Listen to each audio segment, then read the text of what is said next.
Hello and good morning, happy people. Hi there, this is Peter Flax calling in for an interview. Peter Flax, how are you doing today? Pretty good, how about you? Are you out there on your bike right now? No, I'm in my living room, thanks for asking. Dude, this book is coming out at such the perfect time because it's officially spring all over this nation and people are jumping on the bike for the very first time, or the experienced rider is going, I need motivation. I need something to get me back out there again. Yeah, May is just a great month. Weather tends to be sunny but not too hot. It's light late in the day. It's the perfect time of year to really ramp up your riding. How do you create a book called Live to Ride and bring those experiences to those readers who are always in forward motion? Yeah, well, I've been riding almost my whole life, and I wrote the book to kind of just like take a deep dive on why people ride, the things that bring people to the bike and keep them there and fall in love. To me, it's the beauty of where I'm going because, being here in the Carolinas, around every corner is a new adventure. Yeah, I lived in South Carolina for a while and have done some riding. It's a beautiful area, and people who ride a lot realize that it's more than exercise. It becomes like a lifestyle it gives you exercise, it gives you a way to get around without needing a car. It brings adventure into your life. So many good things. You talk about South Carolina. One of my favorite places to ride is right there in Charleston. To go from John Island all the way into Charleston is just one of the best adventures to go across, the waters and everything. Yeah, I am really happy. I lived in Charleston and just riding along the coast there, exploring the countryside, beautiful stuff. Don't you think that those who climb onto that bike see a different kind of world than those that are in a car? Oh, for sure. I always think that when I'm driving a car, it feels like I'm watching a movie, and when I'm riding a bike, it feels like I'm in the movie. That you can smell the cut grass, you can smell people barbecuing, you hear people talking in different languages. You're in the landscape, and it's awesome. You talk about that scent and smell and everything, and the adventure of it all. I wasn't really into the e-bike kind of a thing in the very beginning until I got my VR goggles, and now I love going on there and then just going for a ride inside my mind. Yeah, it opens up the experience to more people. It helps people who maybe are commuting to a job to show up in clothes and not be sweaty. And you really, once you ride an e-bike, you see that it's it's a bicycle. It's the same experience. What did you learn in putting these pages together?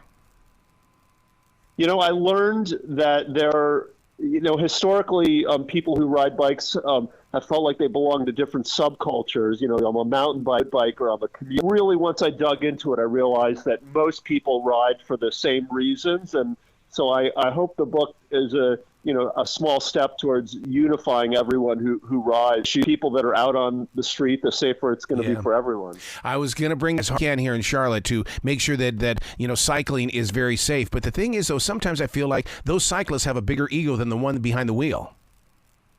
Well, it's often the same people. Some folks who walk or drive or ride a bike who don't have the best judgment, but are generally pretty safe, just because you're so vulnerable. And if you make a bad decision, the implications can be pretty big. So, I think a lot of times when you're on a bike, you feel like you're kind of out there on your own, but there are victims. Yeah.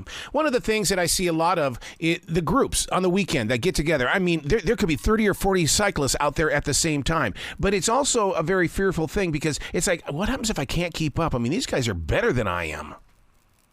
Yeah, there are so many different ways to experience bike riding. So that kind of big group ride isn't for everyone, but in general, I find that people who put a little bit of time into it learn that they can hang with a group, and it's really a social experience. And the aerodynamics of riding in a group mean that you can go a lot faster than you could go on your own. So I'd encourage people to stick with it if that's of interest to them. How much has mountain biking changed everything? Because I'm seeing a lot more people doing it, but I'm also seeing a lot more injuries.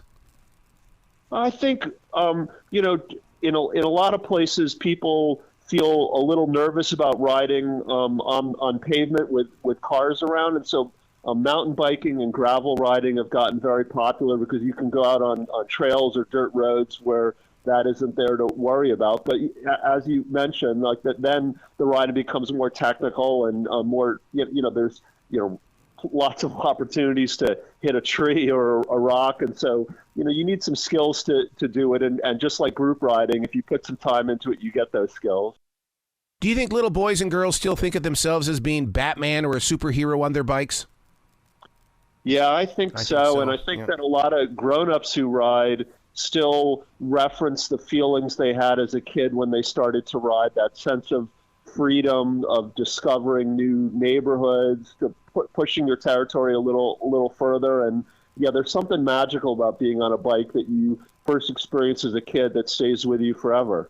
I always like to talk to the people that are at the gyms that are on those bikes, and I go, why aren't you out there on the street? And they go, because I can't afford the clothing. How important is that, especially with those shoes? Well, I think if you want to ride for a couple of hours, that having padded shorts and shoes that are, have a cleat like a ski binding will make the whole experience better. And, compared to a gym membership, if you do it for just a year, it is not that expensive. And so I would say that, like, for really casual riding, you don't need any specialized equipment. And if you ride longer, a small investment will go a long way. Were you shocked by the Beatles moment of the COVID lockdown where so many people got out there on their bikes? Yeah, honestly, I was surprised. That's the biggest bike boom the U.S. has had since the 70s, and it was just remarkable that people, wanted to get around and get some exercise, and bikes suddenly became the answer for millions of people. It was incredible to just see interest in riding skyrocket during COVID. One of my favorite conversations is going down to the bike source here in Charlotte and talking to those who build those bikes. I mean, they have a story. And one guy told me it's still his passion because when he was a kid, he did it. He loves building bikes.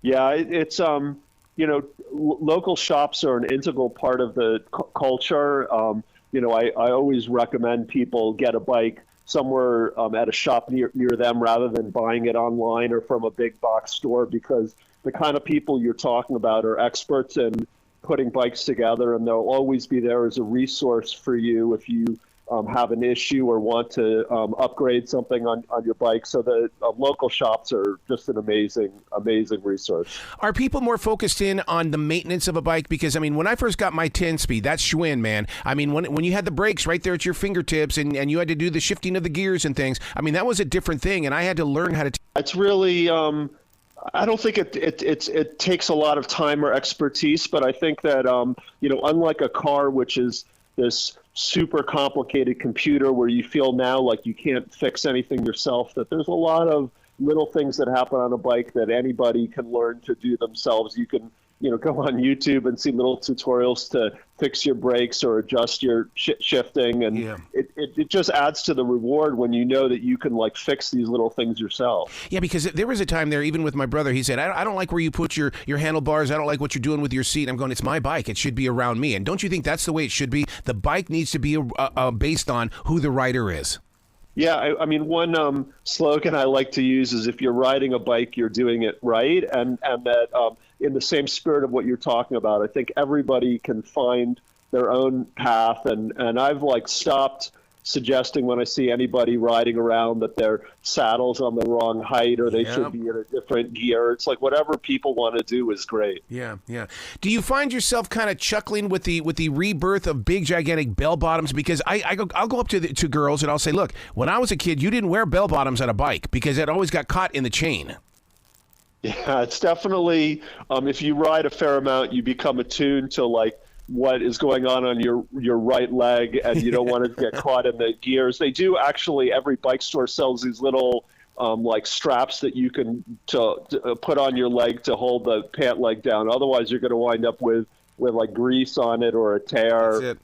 But I do like how a lot of people are bringing a fashion sense to their riding, and if you go to a city like Charlotte or any big city, One of my favorite experiences is watching families when the little one is still using training wheels. My God, that shoots me back into my past and all the fears that we used to have when it's like, oh my God, am I going to crash? Bicycles are amazing objects that can really transform people's lives. And so I know whenever I see a family out with little kids, it puts a smile on my face. And you can see from both the kids and the parents' face that it's a meaningful experience. There's something magical about riding a bike. And as a parent, to do it with your kid is amazing. Yeah. Where can people go to find out more about you, Peter, and especially about this book, Live to Ride? Well, on social media, my handle is pflax1. And the book is called Live to Ride. It's available wherever books are sold at big retailers and independent booksellers, and encourage people to check it out. You going to go out on a tour or anything like that, a speaking tour, show up in some bike shops? I am. I've started doing that, and that's always great to go around and meet people who are interested in riding all around the country. So, yeah, it's really a fun process of writing the book. I love it, dude. You got to come back to this show anytime in the future. The door is always going to be open for you. Thanks. It was great chatting with you. Well, you be brilliant today, okay? Okay, you too.